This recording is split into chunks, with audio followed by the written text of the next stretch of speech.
ನರೇಂದ್ರ ಮೋದಿ ಮೂರನೇ ಬಾರಿಗೆ ಅಧಿಕಾರಕ್ಕೆ ಏರ್ತಿದ್ದಾರೆ. 9ನೇ ತಾರೀಕು ಅವರ ಪ್ರಮಾಣ ವಚನ ಇದೆ. ಕರ್ನಾಟಕದ ಜನ ಏನಂತಾರೆ ಪ್ರಧಾನಿ ಮೋದಿಯ ಮೂರನೇ ಆಡಳಿತದ ಬಗ್ಗೆ ಕೇಳಿಸ್ಕೊಳ್ಳಿ.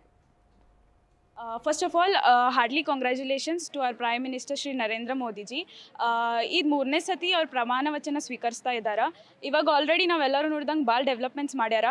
ಇನ್ನು ಮುಂದೆ ಹೆಚ್ಚು ಡೆವಲಪ್ಮೆಂಟ್ಸ್ ಮಾಡ್ತಾರ ಅನ್ನೋ ನಂಬಿಕೆ ನಮಗೈತಿ. So I would like to wish all the very best to you sir. ನಾಳೆ ನಮ್ಮ ಮೋದಿಯವರು ಮೂರನೇ ಬಾರಿಗೆ ಪ್ರಮಾಣ ವಚನ ಸ್ವೀಕರಿಸತ್ತಾರು. ಸತತವಾಗಿ 10 ವರ್ಷಗಳ ಕಾಲ ಅವ್ರ ಆಳ್ವಿಕೆಯಲ್ಲಿ ನಾವೆಲ್ಲರೂ ಅದೇವಿ.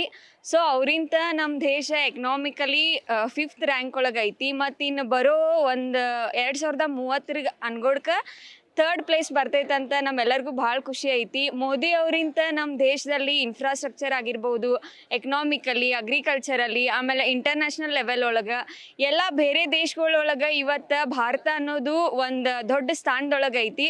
ಸೊ ಮೋದಿ ಅವರು ಐಡಿಯಾಲಜೀಸ್ ಆಗಿರ್ಬೋದು, ಅವ್ರ ಥಾಟ್ಸ್ ಆಗಿರ್ಬೋದು, ಅವ್ರ ಪರ್ಸ್ನಾಲಿಟಿ ಆಗಿರ್ಬೋದು ನಂಗೆ ಪರ್ಸ್ನಲ್ ಆಗಿ ಭಾಳ ಇಷ್ಟ ಆಕೈತಿ. ನನಗೆ ಅವ್ರು ಒಂಥರ ಇನ್ಸ್ಪೈರಿಂಗ್ ಲೀಡರ್ ಅದಾರು.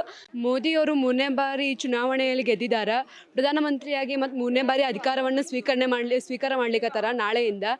ನಾನು ತುಂಬ ಸಂತೋಷವಾಗಿದ್ದೀನಿ. All the best to Modi. ಈ ಮೋದಿಯವರ ಅವಧಿಯಲ್ಲಿ ನಮ್ಮ ಭಾರತದೆಲ್ಲ ಬಹಳ ಬೆಳವಣಿಗೆ ಆಗ್ಯದ, ಡೆವಲಪ್ಮೆಂಟ್ ಆಗ್ಯದ. ಪ್ರಧಾನಮಂತ್ರಿ ಆದಂತಹ ನರೇಂದ್ರ ಮೋದಿಯವರು ಮತ್ತೊಮ್ಮೆ 3ನೇ ಬಾರಿಗೆ ಪ್ರಮಾಣ ವಚನ ನಾಳೆ ಸ್ವೀಕರಿಸಕತ್ತಾರ. ಅದು ಎಲ್ರಿಗೂ ಒಳ್ಳೆಯ ವಿಚಾರ, ಹಾಗೆ ಖುಷಿ ವಿಚಾರ ಕೂಡ. ಸೊ 2 ವರ್ಷಕ್ಕೆ ಏನು ಅಭಿವೃದ್ಧಿ ಆಗಿತ್ತು ಅದಕ್ಕಿಂತ ಜಾಸ್ತಿನೇ ನಾವು ಎಕ್ಸೆಪ್ಟ್ ಮಾಡ್ತೀವಿ. ಸೊ ಇಡೀ ದೇಶಕ್ಕೆ ಒಳ್ಳೆಯದಾಗಲಿ, ನಮಗೂ ಒಳ್ಳೆಯದಾಗಲಿ, ಅವ್ರಿಗೂ ಒಳ್ಳೆಯದಾಗಲಿ ಅಷ್ಟೇ.